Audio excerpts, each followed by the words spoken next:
ধরো বাবাজি, তোমার আমি খুশি হয়ে 1000 টাকা দিলাম। পাত্র আমি না। হ্যাঁ, পাত্র হইতেছে চাচা। তোমার নাম কি? আমার নাম বিথি। কইছিলাম কি এই 10 গ্রামের মধ্যে আমার মেয়েটাই ভালো, একবারে কাজে কামে লেহা পড়ায় পারফেক্ট। যখন যে কামের কথা কই আমার মেয়ে লক্ষ্মী মতন কইরা দেয়, চোখের ইশারায় কাম করে।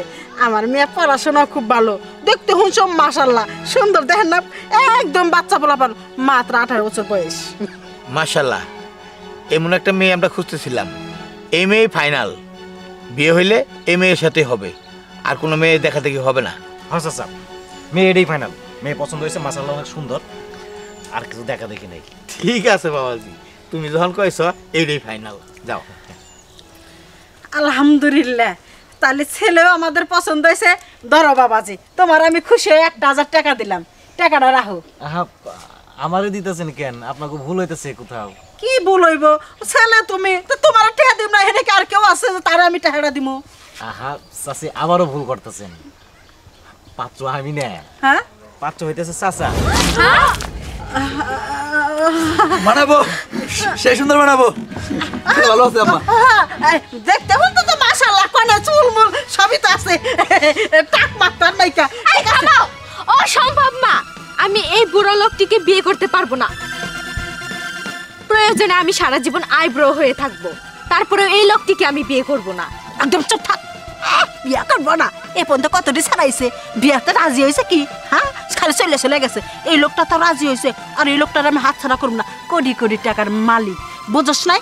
বিয়া তোর বুঝতেই হবে। বিয়ে করবো না? না ভাব দোস্ত ভাব, তোমার সারা জীবন বয়ে থেকে খাওয়াবো না। তোমার যে পছন্দ করছে এটা তোমার মনে করো 7 পুরুষের কপাল। ওই যে তাই তো তোমার ছোট মিম বিয়ে হয়ে এই যে বাচ্চাটা কত বড় হয়েছে, বিয়ে করবো না। কি ভাবটা নিয়েছে আম্মা, জামাই এটা পছন্দ হয়েছে। এই ফকিনির বাচ্চা, মাওলারে তো খাইছে জন্মের পরে, হ্যাঁ না আমারে খাইবে লেগে লাইছিস। ফকিনির মেয়ে তাড়াতাড়ি রাজি হয়ে যা, 14 শিখের ভাত খাবি, যাও।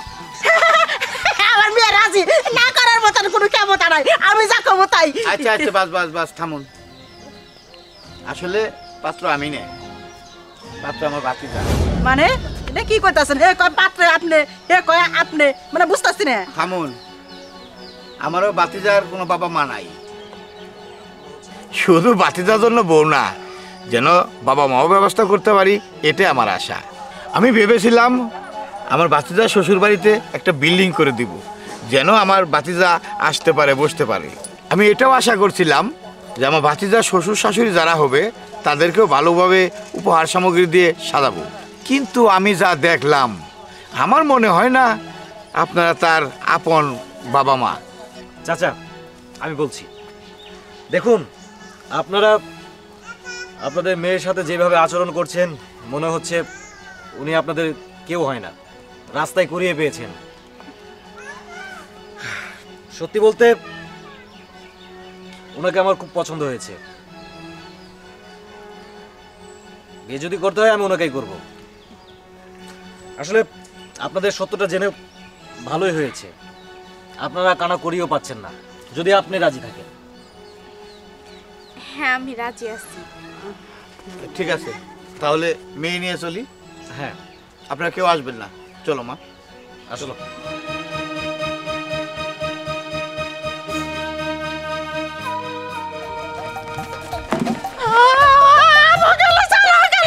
ভাবছিলাম কি হইল, ওরে মা